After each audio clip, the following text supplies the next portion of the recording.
കർത്താവിൽ പ്രിയരെ, ഓർമ്മ എന്ന് പറയുന്നത് ക്രൈസ്തവ സഭയ്ക്ക് വളരെ പ്രാധാന്യമുള്ള ഒരു കാര്യമാണ്.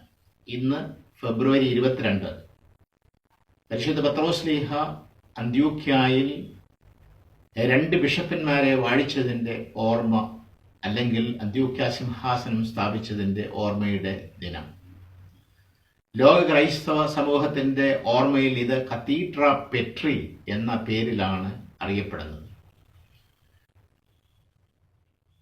അപ്പോസ്തല പ്രവർത്തികൾ 11-ാം അധ്യായം 19-ാം വാക്യത്തിൽ നാം ഇപ്രകാരം വായിക്കുന്നു: സ്തേഫാനോസ് നിമിത്തമുണ്ടായ ഉദ്രമഹേതുവാൽ ചിതറിപ്പോയവർ യഹൂദന്മാരോടല്ലാതെ മറ്റാരോടും വചനം സംസാരിക്കാതെ ഫൊയ്നിക്യ, കുപ്രോസ്, അന്ത്യോക്യ എന്നീ പ്രദേശങ്ങളിൽ സഞ്ചരിച്ചു.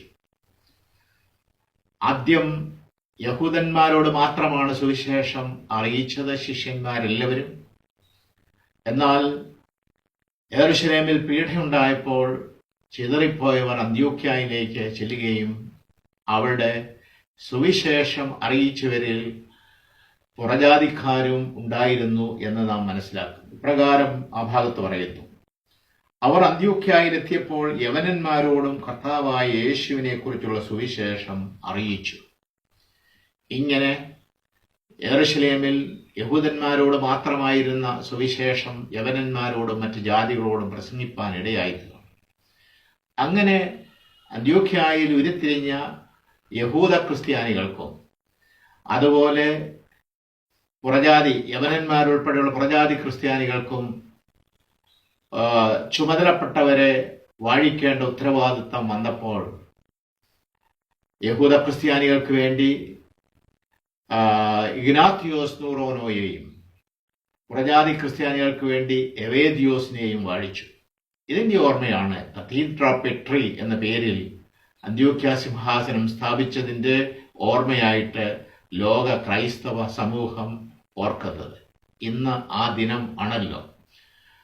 ഈ ദിനത്തിൽ നമുക്ക് ക്രൈസ്തവ സഭയെക്കുറിച്ച്, പ്രത്യേകിച്ച് സുറിയാനി സഭയെക്കുറിച്ച്, നാമൊക്കെയും അംഗങ്ങളായിരിക്കുന്ന സുറിയാനി സഭയെക്കുറിച്ച് ചിന്തിക്കാം. അന്ത്യോക്യയിൽ വെച്ച് തന്നെ വിശ്വാസികൾക്ക് ക്രിസ്ത്യാനികൾ എന്നുള്ള പേരുണ്ടായി എന്ന് നാം അപ്പോസ്തല പ്രവർത്തികളിൽ വായിക്കുന്നു. 11-ാം അധ്യായം 26-ാം വാക്യത്തിൽ ആദ്യം അന്ത്യോക്യയിൽ വെച്ച് ശിഷ്യന്മാർക്ക് ക്രിസ്ത്യാനികൾ എന്ന പേർ ഉണ്ടായി എന്ന് നാം കാണുന്നു. ഇങ്ങനെ ആദ്യ അപ്പസ്തോല സമൂഹത്തിൻ്റെ ചരിത്രവും അതുപോലെ ആദ്യ ബിഷപ്പന്മാരെ വാഴിച്ചതിൻ്റെ ഓർമ്മയും ഒക്കെ ഉള്ളതായ ഈ ദിനത്തിൽ വളരെ പ്രാധാന്യത്തോടെ നാം ചിന്തിക്കേണ്ടതായ പല കാര്യങ്ങളുമുണ്ട്. പീഡകൾ ഉണ്ടാകുമ്പോൾ അതിൽ ചകിതരാകാതെ, പരാജയ ഭീതി കൂടാതെ മുന്നേറുവാനായിട്ടുള്ള നമ്മുടെ ഉത്തരവാദിത്വത്തെക്കുറിച്ച് ഈ ദിനത്തിൽ നമുക്ക് ചിന്തിക്കാം.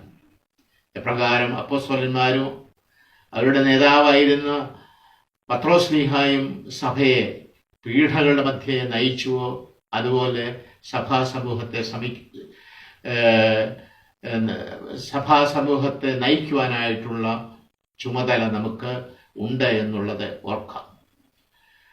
അതുപോലെ ഈ ദിനത്തിൽ യാക്കോബായ സുറിയാനി സഭയ്ക്ക് വളരെ പ്രാധാന്യമേറിയ ഒരു ഓർമ്മയുണ്ട്. സഭയുടെ സുന്നഹദോസിൻ്റെ പ്രസിഡന്റും അതുപോലെ കോട്ടയം, കൊച്ചി,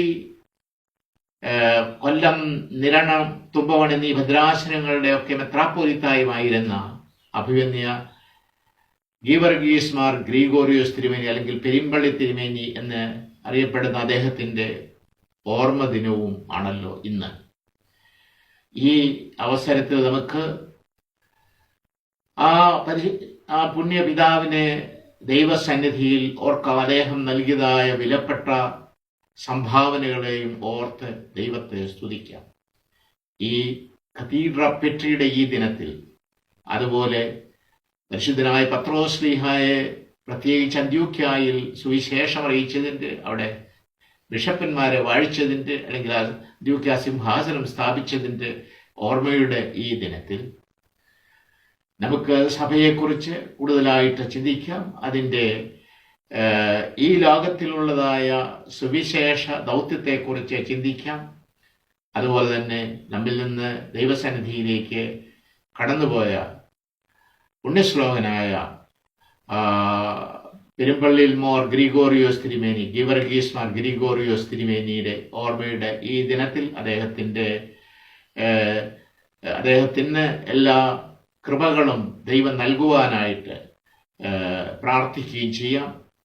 പരിശുദ്ധ പിതാക്കന്മാരുടെ പ്രാർത്ഥന നമുക്ക് അനുഗ്രഹത്തിന് നിദാനമായി തീരട്ടെ എന്ന് പറഞ്ഞുകൊണ്ട് എൻ്റെ വാക്കുകൾ ഞാൻ ഉപസംഹരിക്കുന്നു. ദൈവം അനുഗ്രഹിക്കട്ടെ.